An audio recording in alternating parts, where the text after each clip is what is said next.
주 안에 사랑하는 우리 함께 지어져가는 교회 지체 여러분, 잠시 한번 눈을 감아 보십시오. 눈을 감고 제가 말씀드리는 걸 머릿속에 한번 떠올려 보는 겁니다. 제가 무슨 최면술 하는 거 아니에요. 이제 마음속으로 안전함, 평화, 기쁨, 즐거움 이런 단어를 떠올려 보시고, 그 단어를 떠올렸을 때 여러분이 그렇게 안전하고 평화롭고 기쁘고 즐겁다고 생각하는 장소나 물건이나 사람이나 그런 걸 한번 떠올려 보세요. 내가 가장 좋아하는 것, 내가 안전하다고 느끼고 내가 평화롭다고 느끼고 내가 가장 즐겁고 기쁘다고 느끼는 장소 혹은 사람은 이거지. 그걸 한번 이렇게 잠깐 떠올려 보십시오.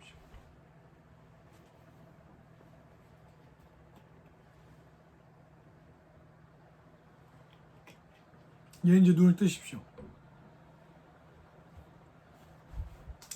참 시편 중에 시편이 시잖아요, 그죠? 시편이 시로 되어 있어서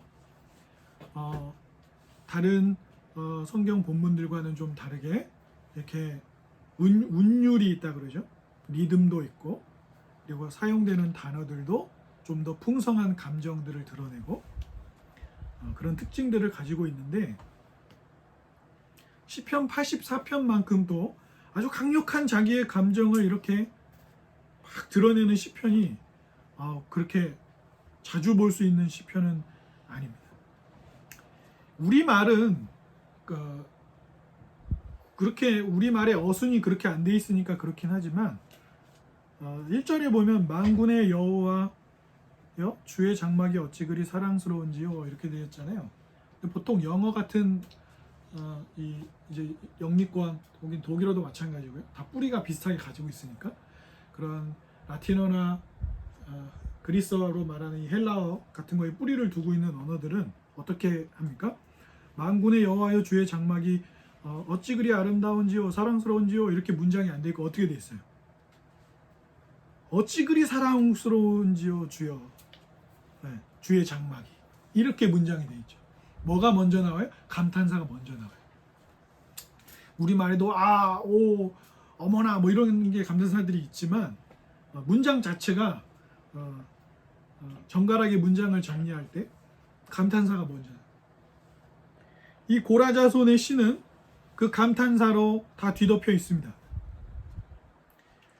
시인이 뭐라고 말합니까? 하나님이 계신 자리, 본문에서는 주의 장막이나 여호와의 궁정, 주의 집 이런 식으로 표현이 되고 있지만 이 모든 게 가리키는 게 어디예요? 시온이에요.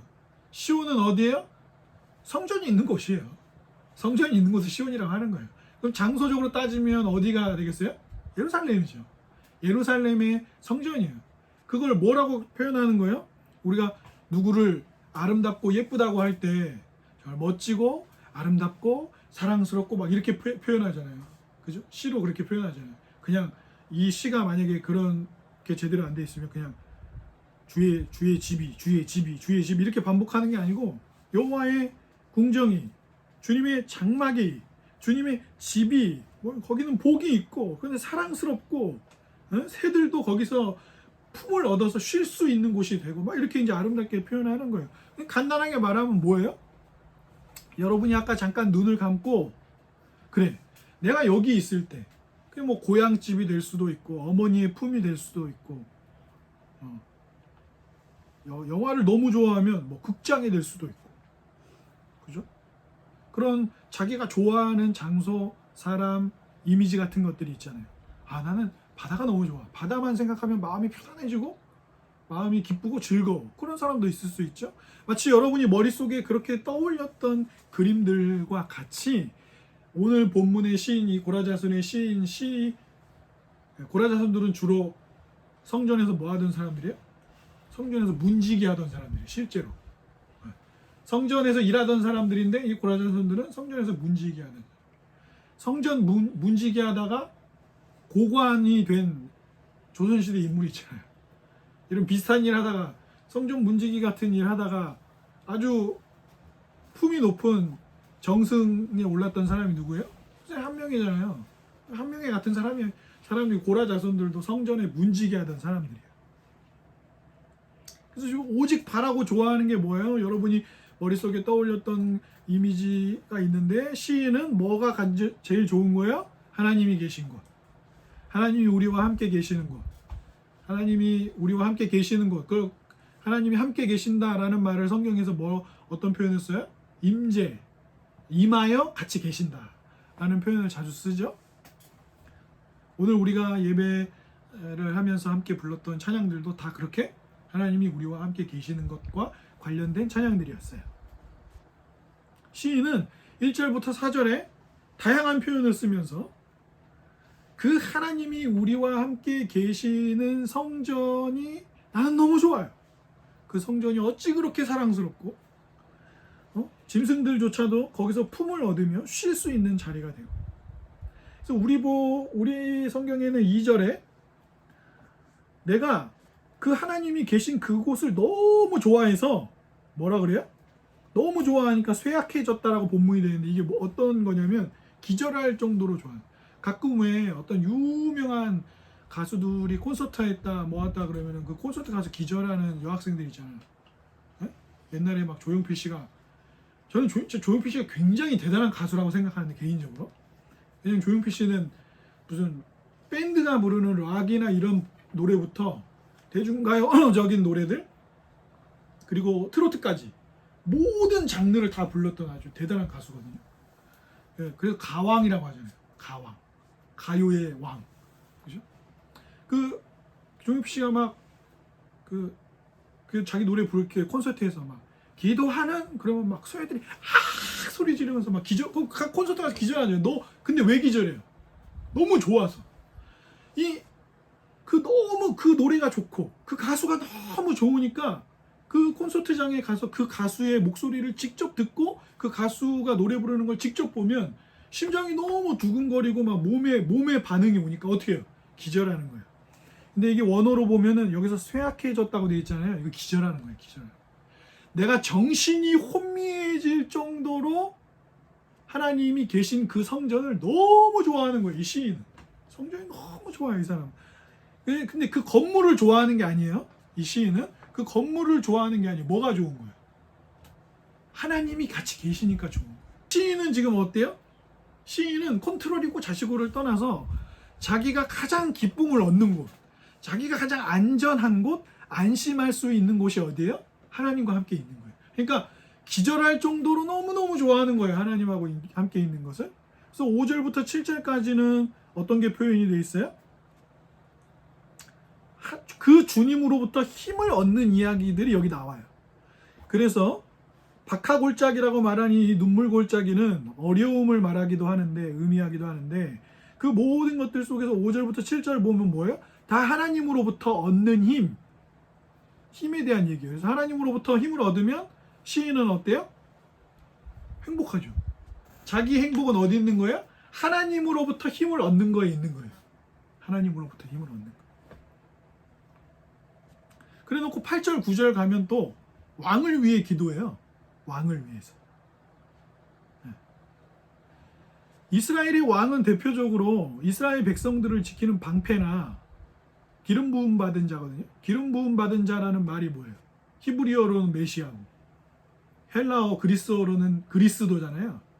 그러니까 예수님이 예수 그리스도라는 말은, 예수라는 이름의 말의 뜻은 뭐예요? 마태복음에 나온 대로 죄에 빠져 있는 자기 백성을 자기가 구원하는 분이거든요. 예수라는 말의 의미가 구원자라는 말이에요. 그 구원자이신 예수님이 누구라 그래요? 그리스도라 그러잖아요. 기름 부음을 받는다 그래요. 구약에서 기름 부음 받는 위치가 3개 있어요. 뭐예요? 왕, 제사장, 선지자. 왕, 제사장, 선지자는 뭐 하는 사람들이에요? 백성들이 하나님의 뜻 안에서 하나님의 뜻대로 기쁘게 잘 살도록 지키고 도와준 사람들이잖아요. 그 왕을 위해서 8, 9절에 기도한다는 건 무슨 말이에요? 하나님이 우리와 함께 하시는 복을 잘 누리게 해주는 사람이 누구예요? 왕이. 그 왕을 위해 기도하는 거예요. 왜요? 고라자손은 성전 문지기들이잖아요. 네. 그래 놓고 10절부터 12절까지는 어떻게 이야기하면서 끝내요? 핵심은 11절이에요. 11절에 뭐라고 얘기해요? 아니, 우리를 그렇게 지키시는 해 같고 방패 같으신 그분이, 그리고 성전 문지기로만 있어도 너무 좋은 그분. 그분이 우리에게 어떻게 하신다고요? 아낌없이 우리에게 좋은 거 주시지 않겠어? 라고 하면서, 그러니 그분을 의지하는 게 우리에겐 복이야. 그게 행복이지. 하나님은 우리에게 힘 주시는 분이야. 우리는 그분을 의지하면 마음껏 누리지. 나는 그리고 1절부터 4절 앞부분에 뭐라고 했어요? 그래서 난 거기에 너무 기절할 정도로 좋아. 그러니까 시인이 이 시편 84편을 통해서 간절히 소망하고 있는 건 뭐예요? 하나님과 함께 있는 거예요. 하나님과 함께 있는 거. 그게 힘도 얻고 복이기도 하고, 간단하게 얘기하면 그거죠. 시인은 오직 하나님으로부터만 행복을 얻을 수 있다는 걸 너무 잘 아는 사람이에요. 사람은 자신을 지으신 하나님으로부터만 참된 복을 누린다는 걸 너무 잘 안다고요. 그러니까 기절할 정도로 너무 좋아하고, 이게 너무나도 타이밍이 좋게 고라자손의 시예요. 고라자손들은 뭐 하는 사람들이라고요? 실제 성전 문지기 했던 사람. 근데 성전 문지기는 어떤 위치예요? 성전 안에서 따지면, 성전 안에서 일하는 여러 사람들의 모양을 따지면 문지기는 어때요? 가장 낮은 자리죠. 그럼에도 불구하고 뭐예요? 간절히 원하는 거예요. 너무 좋아요. 그래서 10절에서 뭐라 그랬어요? 그렇게 주님이 계신 그 궁정에서 하루 있는 게 다른데 아무 데서나 좋은 곳에서 첫날 있는 것보다 성전 문지기로 거기서 하루 있는 게 난 너무 좋습니다. 라고 할 정도로 시인은 그걸 너무 좋아해요. 사랑하는 여러분, 이 시편 84편이 있는 이 시는, 이 시의 내용은 시편이 5권으로 되어 있다고 그랬잖아요. 그 중에 3권 안에 있어요. 우리가 지금 3권 안에 있는 시편들을 쭉 보고 있기 때문에 그래요. 그런데 이 시편 3권은 전체적으로 어떤 질문을 가지고 있다고 그랬습니까? 하나님, 우리가 왜 이렇게 망하게 되었습니까? 왜 우리가 이렇게 망해서 강대국에 끌려와서 포로 생활을 하고 이렇게 비참한 생활을 맞이하고 있습니까? 왜 우리가 이렇게 노예 같은 취급을 당하고 있습니까? 라고 하면서 탄식하고 막 그래요. 그래서 시편 이 3권의 앞부분에 있었던 시편 73편이나 74편에 뭐가 있었어요? 거기서의 간구의 말들은 뭐가 있었어요? 하나님, 참으로 내가 이스라엘 중에 마음이 정결한 자에게 선을 행하시나 나는 거의 넘어질 뻔했고 내가 미끄러질 뻔했습니다. 주님, 언제까지 우리를 이렇게 내버려 두실 겁니까? 언제까지 우리에게 진노하실 것입니까? 라는 이런 질문들이 있었잖아요. 그래서 그런 질문들이 있었던 거예요. 근데 이 시편의 이제 이후에 75, 76, 78 이렇게 쭉 오면서 이 시편 3권이 이야기하는 그 질문에 대한 답은 뭐죠? 이미 제가 앞부분들을 설교할 때 말씀드렸지만, 하나님이 안 좋은 분이셔서, 하나님이 의롭지 않은 분이셔서 이런 현실이 온 것이 아니고, 어떤 문제가 있었어요? 자신들이 이스라엘 백성들이 하나님과 약속한 것을 깨고, 약속을 깨고 하나님의 말씀대로 살지 않았기 때문에 자기들이 지금 이런 징계를 받고 이런 형편에 이르렀다고 인식하게 되죠. 그리고 현실적으로 나타난 고난과 어려움 속에 있는 자신들의 형편들을 이렇게 볼 때, 진정으로 자기들이 잃었던 것은 뭐라고 인식하게 됩니까? 예루살렘 성입니까? 솔로몬이 지었던 성전입니까? 성전 안에 있었던 여러 가지 아름다운 하나님을 예배하는 기구들이었습니까? 도구들이었습니까? 그 땅이었습니까? 말이었습니까? 많은 군사들이었습니까? 아니면 자신들의 인간 왕이었습니까? 무엇이었습니까? 이스라엘 백성들이 진짜로 자기들이 잃은 것이라고 인식하게 된 건 뭐예요? 바로 하나님이 자신들과 함께 하는 그 임재를 잃었다는 것을 이제 깊이 깨닫게 된 거죠. 그래서 이 시편 84편은 나중에 어떻게 활용됩니까? 제2성전이 지어지고, 또 예수님이 계시던 당시에 헤롯 대왕이 지었던 성전이 있을 당시에 1년에 큰 이제 절기가 찾아오면 예루살렘으로 모이잖아요. 그죠? 예수님도 어렸을 때 12살 때 부모님하고 같이 성전 가셨고 그랬잖아요. 6월절과 같은 명절이 있습니다. 우리가 설날과 추석을 맞이하는 것처럼. 그때 사람들이 성전 갈 때 뭐 부르는 거예요? 이거 부르는 거예요. 이거 노래로 부르는 거라고요. 예? 노래로 흥얼거리는 거예요. 그때 야, 우리가 이제 저 성전에 가면은 우리가 저 성전에 가면은 나와 너와 우리 아이들과 할머니와 할아버지와 모두가 뭐예요? 우리가 누구냐? 내가 어떤 직업을 가지고 있냐? 우리 집에 돈이 얼마나 있냐 없냐 이런 것과 상관없이 우리 모두는 어디서 평안하고 어디서 안정감을 느끼고 어디서 기쁨을 누릴 수 있다는 거예요? 참새와 제비처럼? 오직 하나님이 우리와 함께 계시겠다고 약속한 저 성전. 저기로 가면 우리는 기쁘고 평화롭고 안정되고 행복하지. 내가 누구냐와 상관없이, 내가 얼마나 뭘 가지고 있냐와 상관없이 저기로 가면 우리 모두는 기뻐지지. 그러면서 뭐예요? 만군의 여호와여 주의 장막이 어찌 그리 사랑스러운지요 하면서 가는 거예요. 그 순례자들이 그렇게 가는 것이죠. 그런데 그렇게 가는 순례자들이 노래 부르는 이 노래의 배경에 있는 안정적이지 못하고 지금 평화롭지 못하고 얼마를 가졌냐로 사람을 등급을 나누고 어떤 집에 사느냐로 사람의 등급을 나누고 영원히 여기 살 것도 아니면서 근데 마치 그럴 것처럼 그래서 이 시편 3권 안에서 우리를 영원히 기쁘고 즐겁게 만드는 그 하나님의 임재를 잃게 만드는 것을 죄로 인식했잖아요. 근데 우리가 지난주에 시편 83편에서 죄가 뭐라 그랬어요? 우리가 잘 알고 있는 웨스트민스터 소유리 문답에서도 뭐라 그래요? 우리가 세례 받기 전에 공부한 소유리 문답에서 죄는 뭐예요? 하나님의 뜻을 지키지 않거나 또 지킨다 하더라도 부족하면 다 죄다. 그렇게 돼 있어요. 소유리 문답에. 시편 83편에서는 뭐라 그랬어요? 물론 시편 83편 앞에도 나옵니다. 시편 73편부터 쭉 이어지는 시편들 속에 죄가 뭔지 나왔어요. 죄는 뭐예요? 하나님을 대적하는 거예요. 하나님의 뜻을 지키지 않는 거예요. 자신이 하나님이 되어서 모든 걸 결정하는 거예요. 그래서 사도 바울은 이걸 어떻게 말했습니까? 제가 읽어드릴게요. 로마서에서 복음을 설명할 때 이렇게 기쁘지 못하고 평안하지 못하고 안정감을 누리지 못하는 죄 아래에 있는 우리의 상태를 사도 바울은 뭐라고 말했어요? 이렇게 말했어요.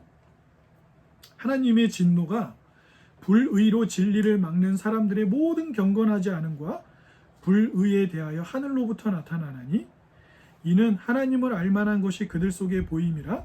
하나님께서 자신을 알도록 그렇게 하셨는데도 창세로부터 그의 보이지 아니하는 것들, 그의 영원하신 능력과 신성이 그가 만드신 모든 만물에 알려졌는데도, 그래서 핑계를 못할 텐데도 하나님을 알되 하나님을 기쁘게 하지도 않고 감사도 안 하고 오히려 생각이 망가지고 허망해지고 미련해져서 마음이 어두워져서 스스로는 지혜가 있다고 말하지만 실제로는 어리석어서 뭐 했다고요? 썩어지지 아니하는 하나님의 영광스러움을 사람이나 새나 짐승이나 기어다니는 동물의 우상의 모양으로 바꿨고, 그래서 하나님이 그 상태 그대로 내버려 두셔서 엉망이 된 우리의 삶이 어떤지를 쭉 설명해요. 그래서 어떤 목록을 이야기합니까? 불의, 추악, 탐욕, 악의, 시기, 살인, 분쟁, 사기, 악독, 비방하는 것, 그런 것 등등으로 쭉 묘사합니다. 이 모든 삶의 내용들이 하나님을 대적하고 하나님의 뜻을 어기고 자신이 하나님이 되어 살아가려고 하는 사람들에게 나타나는 특징이죠. 그래서 우리가 잘 알고 있는 누가복음 15장에 보면 흔히 탕자의 비유라고 하는 비유가 나와요. 두 아들이 나오죠. 한 아들은 아버지가 아직 죽지도 않았는데 유산 달라 그래가지고 멀리 타국으로 가서 돈을 다 써버리고 거지가 되어가지고 돼지 치는 곳에 가가지고 일하게 해달라 그래가지고 뭐예요? 먹을 게 없으니까 어떻게 해요? 돼지가 먹는 먹이를 먹으면서 어떤 생각에 빠집니까? 야, 내가 왜 이렇게 비참한 꼴이 되었는가? 아버지께로 가면 아버지 집에서는 불효자라고 욕먹고 손가락질 당해도 그래도 이렇게 돼지 음식 먹고 살지는 않을 텐데, 그러면서 아버지께로 돌아가게 되어지는 계기가 나오고 첫째 아들은 어때요? 큰 아들은 둘째가 돌아오고 나는데 아버지가 사랑으로 감싸주고 잘 대우해주니까 아버지 이러실 수 있냐고. 저 못돼 먹은 놈은 아버지 재산 가지고 와가지고 탕진하고 그러고 집에 왔는데 안아주고 막 잔치하고 그러면서 내가 아버지하고 같이 있는 동안 나한테는 뭘 떼줘가지고 뭘 먹게 해줬냐고. 와, 아버지 진짜 최악이라고. 그러니까 그 아버지가 뭐라 그래요? 너는 나랑 항상 같이 있었잖아. 그래서 사실은 예수님이 비유로 하고 싶었던 말씀은 뭐예요? 첫째 아들의 모습을 바리새인들에게 보여주면서 너희들은 하나님도 잘 알고 말씀도 잘 알고 말씀을 지킨다고 하면서 정작 뭐예요? 너희들의 관심은 어디 있어요? 사람들한테 존경받고 저 사람 바리새인이야. 아우 바리새인님 안녕하세요. 이렇게 인사받고 이런 거 좋아하고 기도하는 사람이라고 인정받기 좋아하고 정작 뭐는 없어요?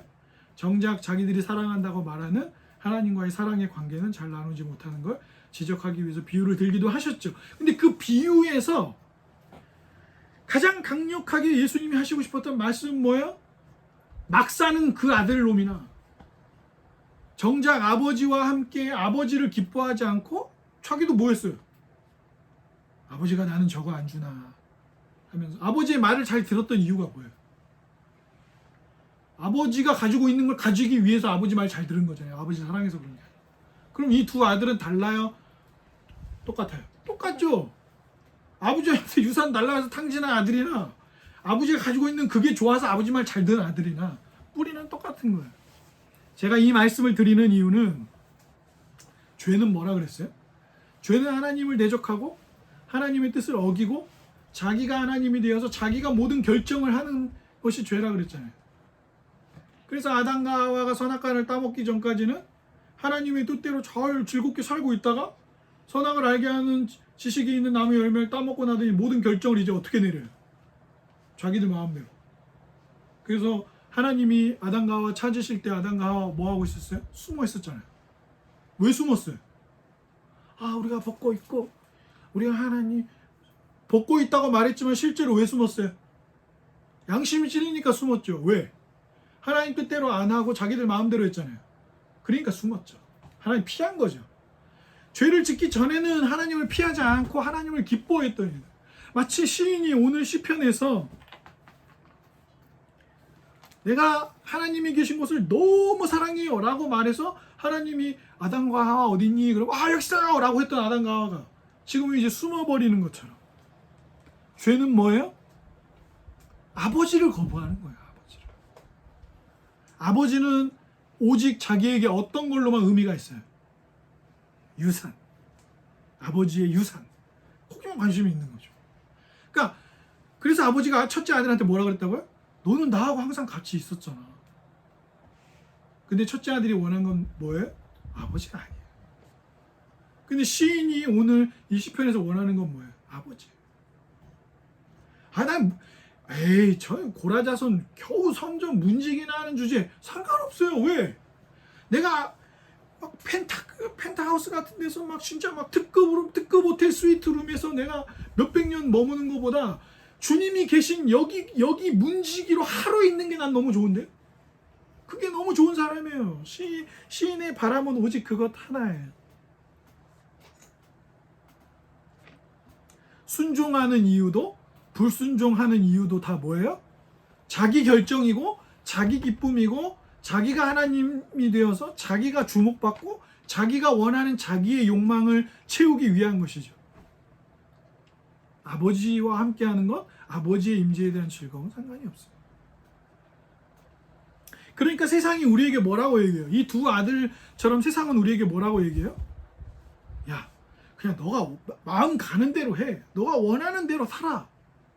자꾸 세상의 규칙, 원칙, 윤리, 도덕, 특정 종교를 가지는 것을 통해서 하나님이 이렇게 하라고 말씀하셨습니다. 이것이 부처님의 뜻입니다. 이것이 알라의 뜻입니다.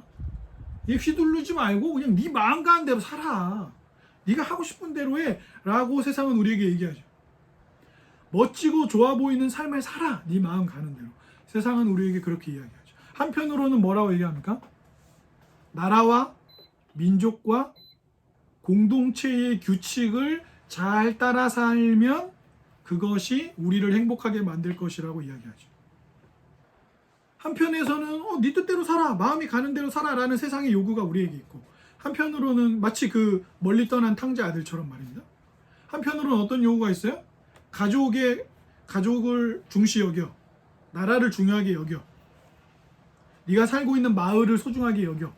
그래서 그 마을이, 나라가, 민족이 가지고 있는 규칙이나 원칙들을 열심히 지키는 삶을 살도록 우리를 유도하죠. 그러나 그 두 가지 다에 뭐가 없어요? 오늘 시인이 간절히 바라는 하나님이 계시는 삶은 없죠. 아담과 하와가 저주를 받고 동시에 복음도 듣지만 에덴 동산으로부터 쫓겨난 다음에 아담과 하와 이하의 모든 인류가 겪는 문제는 뭐예요? 에덴 동산으로 돌아가는 게 아니고요. 하나님, 에덴 동산에서 쫓겨났다는 얘기는 무슨 얘기예요? 하나님의 임재로부터 분리되었다는 거예요. 그래서 이스라엘 백성들에게 시온, 예루살렘의 성전이 중요했던 거예요. 왜요? 성전에는 하나님이 어떤 약속을 주셨어요? 솔로몬이 성전을 지어서 바쳤을 때 하나님이 어떻게 약속하셨어요? 내가 여기에 항상 있겠다. 그리고 너희들이 죄를 범했을 때에도 죄를 회개하고 돌이키면 어떻게 하겠다 했어요? 용서해 주겠다. 그런 강력한 상징이었으니까요. 그래서 우리는 잘 먹고 잘 살고 잘 누리면서 지낼 수 있어요. 세상에서 떵떵거리고 살 수 있습니다. 그러나 사람은 자신을 지으신 하나님과의 관계가 회복되어져. 집 나갔던 아들이 돌아와서 가장 크게 누리는 건 뭐예요? 아낌없이 퍼주는 아버지. 첫째 아들과 같이 있었던 아버지가 가장 해줄 수 있는 건 뭐예요? 항상 그 아들과 같이 있어주는 아버지예요. 성경은 창세기부터 요한계시록까지 이 그림을 관통하는 그림을 그리고 있어요. 뭐예요?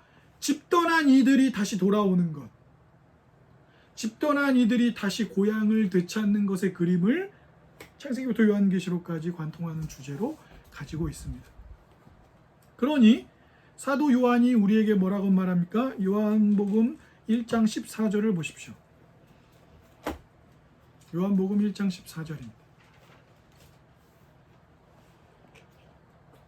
요한복음 1장 14절. 같이 읽어보겠습니다. 시작.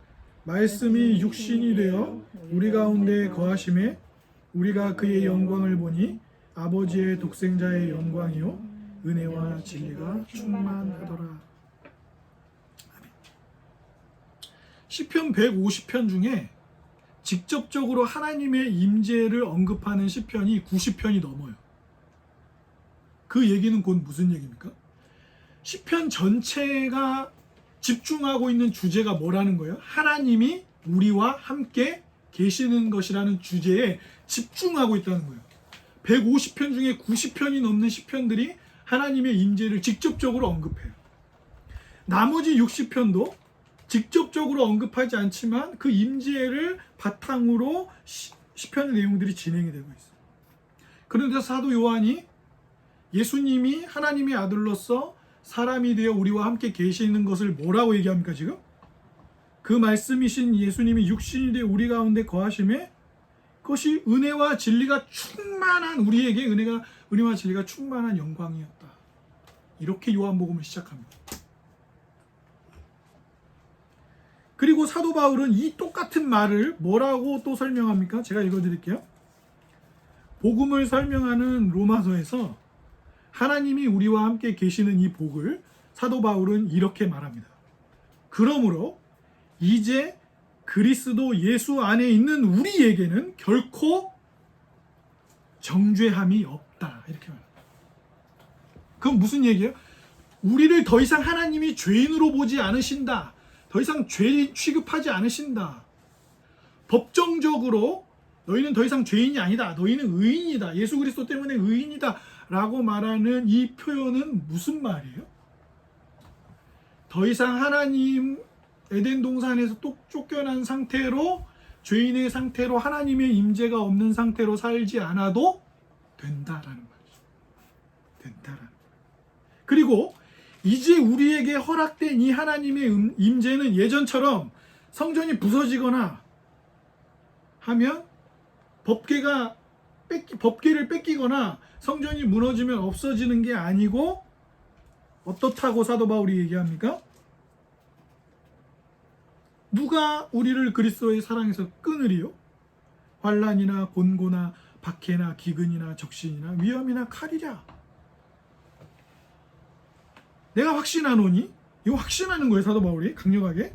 사망이든지 생명이든지 천사들이든지 권세자들인지 현재 일어나는 일이든지 미래에 일어날 일이든지 그 어떤 힘이든지 높음이든지 깊음이든지 다른 어떤 피조물이라도 뭘 못한다고요? 우리를 정죄하지 않는 그 사랑, 우리 주 예수 그리스도 안에 있는 하나님의 사랑 안에서 우리를 끊을 수 없다. 그 말은 곧 무슨 말이에요? 그리스도를 통해서 얻게 된 하나님과 함께하는 삶은 이제 다시는 뺏기거나 없어지거나 사라지지 않는다. 그런데 아까 시인이 시편 84편에서 8, 9절에 뭘 위해 기도했죠? 우리의 방패와 우리를 돌보는 왕을 위해서 기도했잖아요. 그죠? 그게 왕이 하는 역할이었으니까요. 기름 부음 받은 자가 백성들을 위해서 해주는 역할이라고 제가 말씀드렸죠? 근데 그 일을 누가 해요? 그 일을 성취하는 분이 누구예요? 예수 그리스도예요. 예수 그리스도입니다.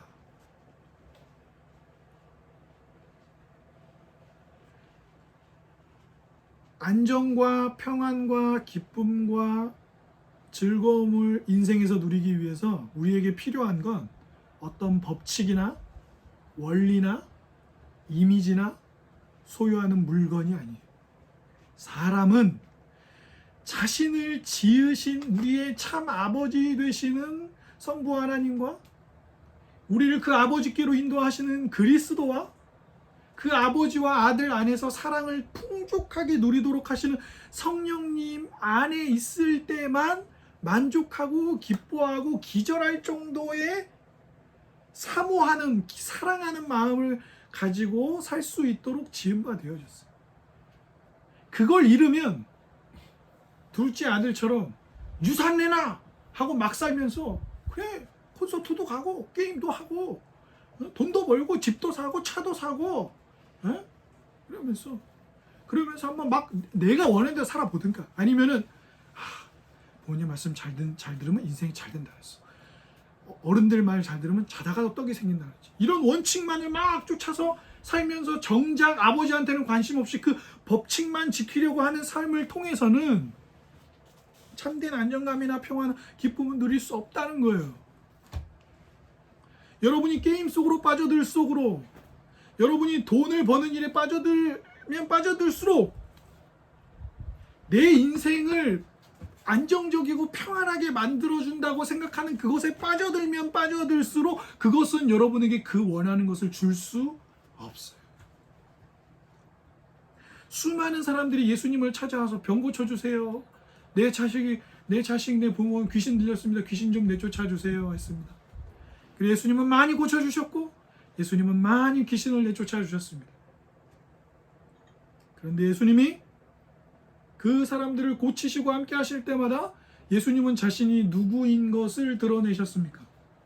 예수님 왜 물을 포도주로 바꾸셨어요? 왜 예수님 몸을 움직이지 못하는 중풍병자에게 일어나라는 말 이전에 소자야 네가 죄사함을 받았다라는 말을 먼저 하셨습니까? 왜 예수님은 사람들에게 자신이 목자라고 얘기하셨습니까? 예수님은 왜 사람들에게 자신이야말로 생명수라고 얘기하셨습니까? 왜 예수님은 구약에 많이 등장하고 있는 기름 부음 받은 자 메시아에게 메시아가 오면 일어날 거라고 말했던 많은 일들이 자신을 통해서 성취된다고 이야기하셨습니까? 자신만이 우리들을 하나님의 임재 없이 살아가며 게임이나 술이나 일이나 돈이나 명예나 권력에 빠져서 살아가는 우리를 온전히 채우시는 아버지께로 인도하실 수 있었기 때문입니다. 예수님은 우리 병 고쳐주러 오신 분이 아니에요. 예수님은 우리를 부자 되게 하시기 위해 오신 분이 아닙니다. 예수님은 우리를 서울대에 보내주려고 오신 분이 아니에요. 그것이 우리의 구원이라면 매년 전 인구의 0.61%만이 서울대 가요. 전 인구의 2.08%만이 서울 연고대를 간다. 그럼 나머지는 다 인생 루저고 실패자입니까? 아니에요. 당신이 어느 대학을 갔든, 당신이 얼마나 뛰어난 외모를 가지고 있든, 당신이 얼마나 대단한 사람이든 세상에서 인정받든 상관없이, 아니면 무시받든지와 상관없이 예수 그리스도를 믿을 때에만, 그 예수 그리스도가 당신을 죄로부터 씻어내어 아버지께로 이끌어간다는 것을 알고 믿고 그분을 의지할 때에만 오늘 우리도 고라의 자손들과 같이 뭐 하는 거예요? 상관없어요. 사람들이 나보고 야 김병도 저거 볼품없어 저거. 야 저 따위 인간이 목사야? 야 뭐 교회도 자꾸 제가 볼 게 뭐가 있냐 저 사람이. 아니요, 저는 상관없어요. 그리스도 때문에 제가 하나님의 자녀라는 정체성만 제 안에 자리 잡고 있다면, 온 세상 날 버리고 주 예수 안 버린다는 확신만 내 안에 있다면 저는 세상이 날 뭐라고 해도 상관없습니다. 고라의 자손과 같이 내가 주님 성전의 문지기로 하루 있는 것이 세상 사람들이 나를 인정해주고 대단히 인기 있고 힘을 가지고 아무리 칭송해줘도 그것은 저에게 만족을 주지 않아요.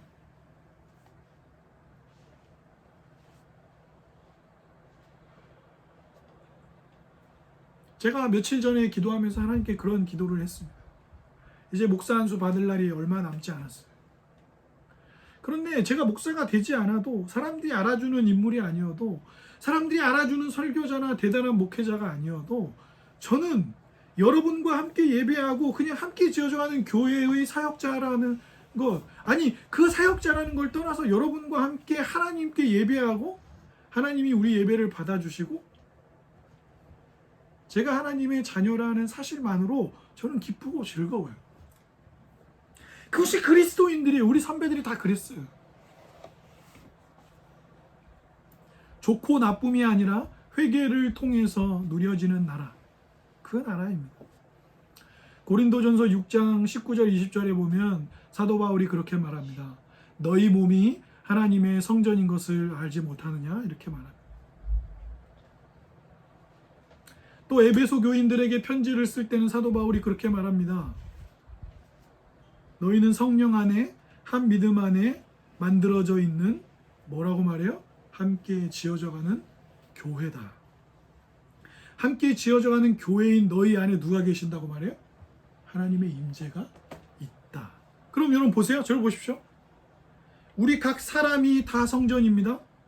우리 교회가 성전입니다. 그리고 예수님 뭐라고 말씀하셨습니까?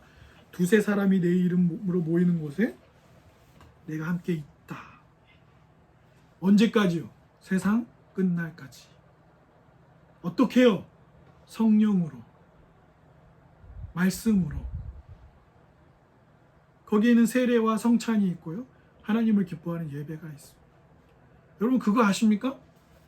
여러분이 그 어떤 것을 해도 하나님을 그렇게 높여드릴 수 없지만 우리가 이 예배의 자리에 와서 하나님을 기뻐하고 예배하면 하나님이 가장 큰 영광을 받으십니다.